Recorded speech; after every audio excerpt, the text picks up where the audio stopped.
we don't really trust people when it comes to cutting our hair because things can go wrong.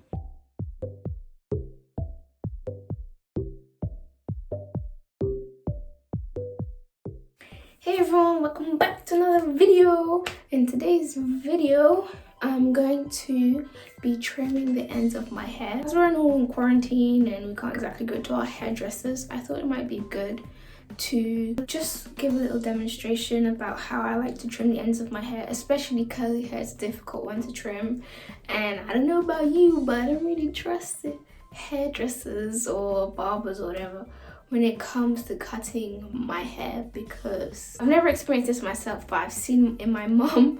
She went to the hairdresser straightens her hair, trims her hair, and then when her hair is wet again, it just literally just shrinks back up. And I'm sure many of you curly haired girls or boys, we don't really trust people when it comes to cutting our hair because things can go wrong.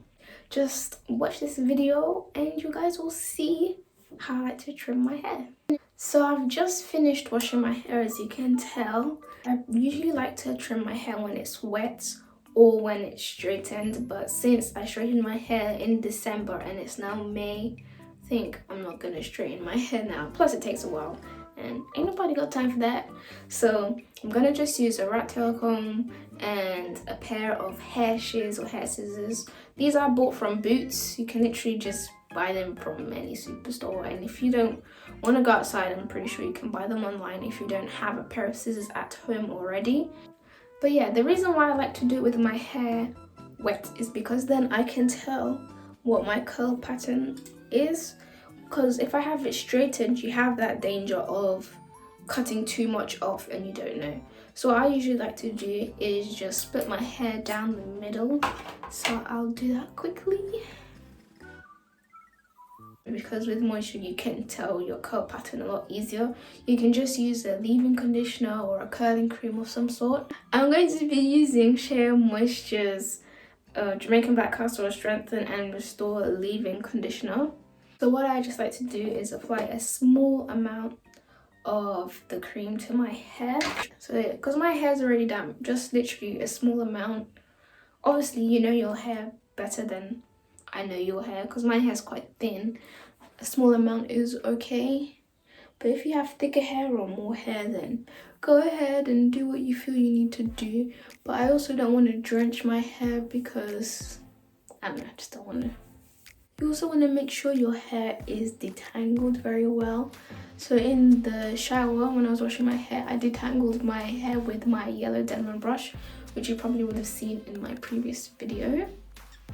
And then after I've detangled this side, I'll move on to the next side. So now that I've detangled both sides of my hair, for me, once it gets to about midway of my hair, that's really when the middle parting starts mattering for me. But otherwise, the back of my hair, I just do it in sections, like just straight lines across my head.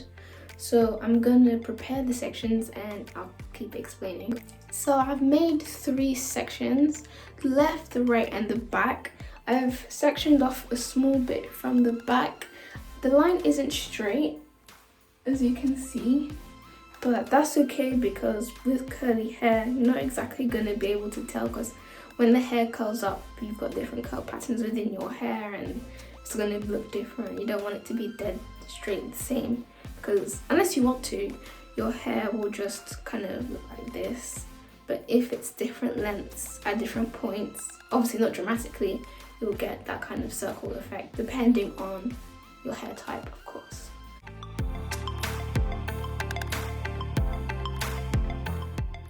So I divided my hair into 3 sections and I've just finished the back section. I'm now going to do one side of the front. For the front, what I like to do is kind of split it towards the back instead of vertical like I did the back. So I just do it like this.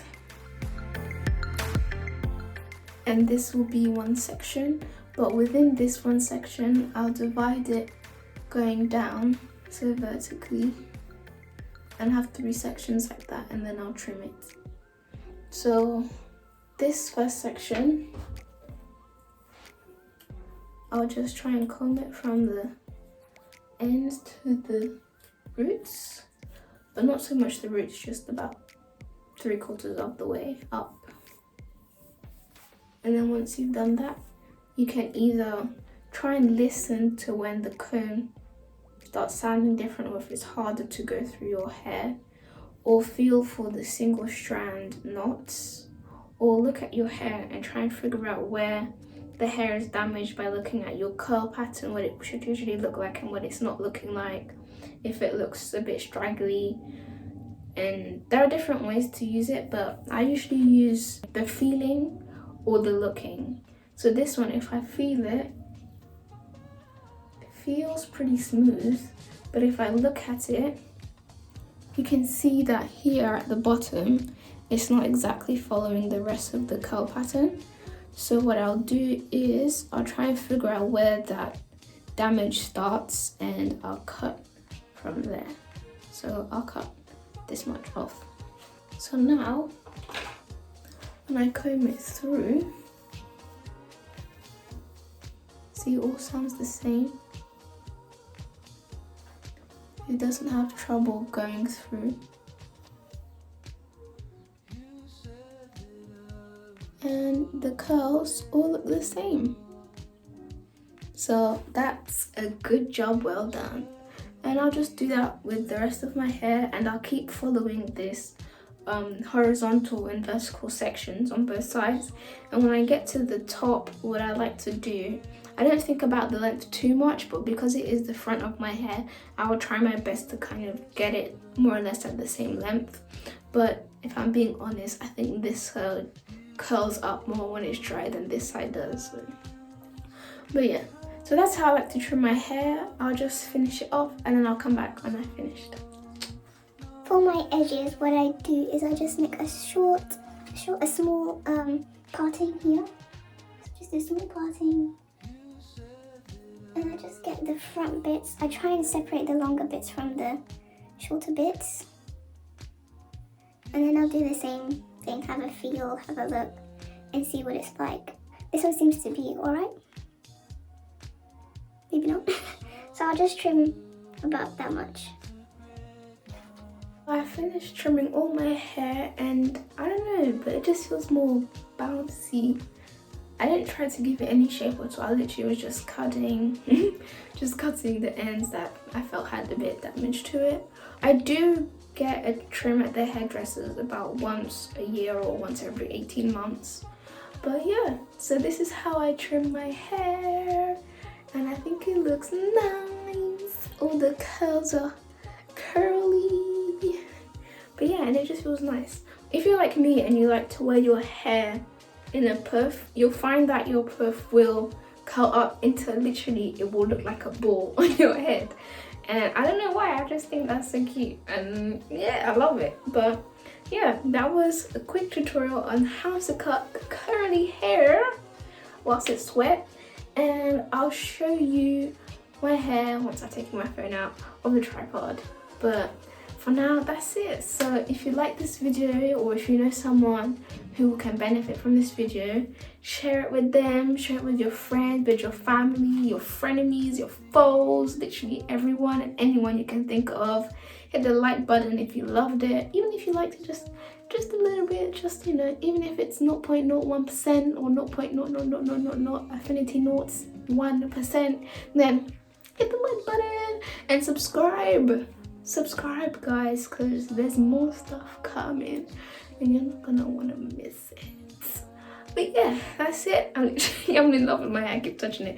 Alright guys, well, I'll see you next time. Bye. So this was the amount of hair that I trimmed. So you can see that some of them are, well, they were curly once they were in my head, but most of these are quite frizzy. They don't have a specific curl pattern. Obviously, there are my scissors. The thing about having the right scissors is that if you don't use hair scissors, you'll end up damaging your hair more than it was. So, do the right scissors. Anyways, bye guys!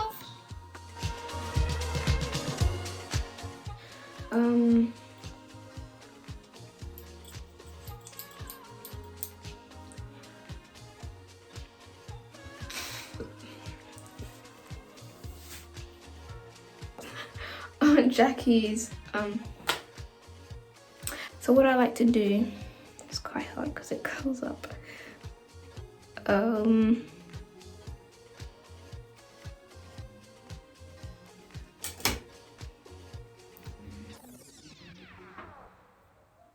This is pretty hard to do because the hair just curls back up.